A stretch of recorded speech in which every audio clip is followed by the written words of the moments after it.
Storms to alert you first. This is KIMT Storm Team 3. Weather coverage you can count on.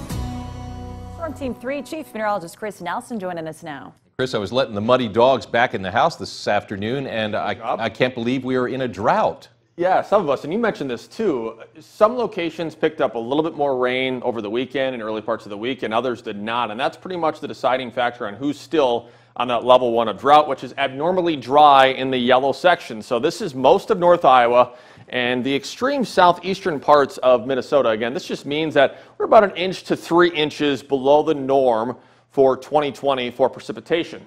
There is going to be more rain on the way. Take a look. And of course, not great timing considering the holiday weekend. About a 60% chance we see that on Saturday, 75, so a good chance on Sunday, Memorial Day, Tuesday, Wednesday, it looks like a little smaller chance. For the evening, though, we are not expecting any rain. The clouds continue all across our area. You name the town, you name the community, you look at our live eye, and you get the idea. Clouds kept the temperatures down into the 60s. Storm Tracker 3 radar, again, you can see clouds the story. No surprise there, keeping the temperatures in the 60s.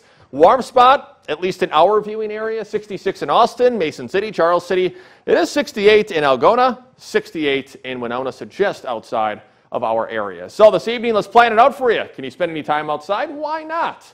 We'll have clouds around, temperature still in the 60s, so it does look pretty good considering where we are at. And I mean, really how much sunshine we have seen this week. It's just been dreadful. The reason, that storm system that we had all the precipitation from earlier this week and over the weekend, still bringing clouds, but our next storm system swirling in the Central Plains, that's moving in for tonight and for tomorrow. Sunday's rainmaker and storm maker is on the way as well. This one could cut into our area, producing some stronger storms. So the SPC, the Storm Prediction Center, outlining, looks like from Winnebago and Hancock, Cerro Gordo, and parts of Floyd in the green, which is level 1 on our severe weather meter. That means there could be some large hail, gusty winds, and heavy downpours. Now remember, that is Sunday.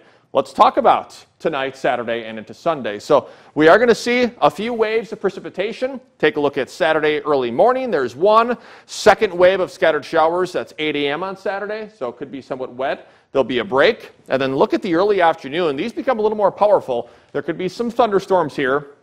Not expecting severe weather from this, but some small hail and gusty winds, heavy downpours. Sunday, we have a warm front tracking north. Then the cold front tries to sweep in.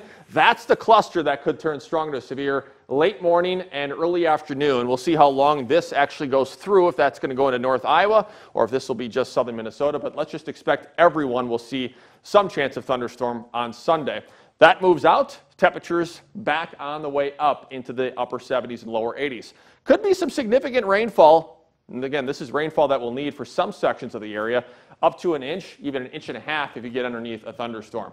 Memorial Day forecast, planning that out for you, 80 degrees, shower storms, northeast wind, about 5 to 10 miles an hour. And a look at your 7-day forecast for the weekend is always in view. Low 80s for Sunday, Monday, also Wednesday, Thursday. If you have next week off, mix of sun and clouds, there could be some scattered thunderstorms in there as well. All right, thanks, Chris.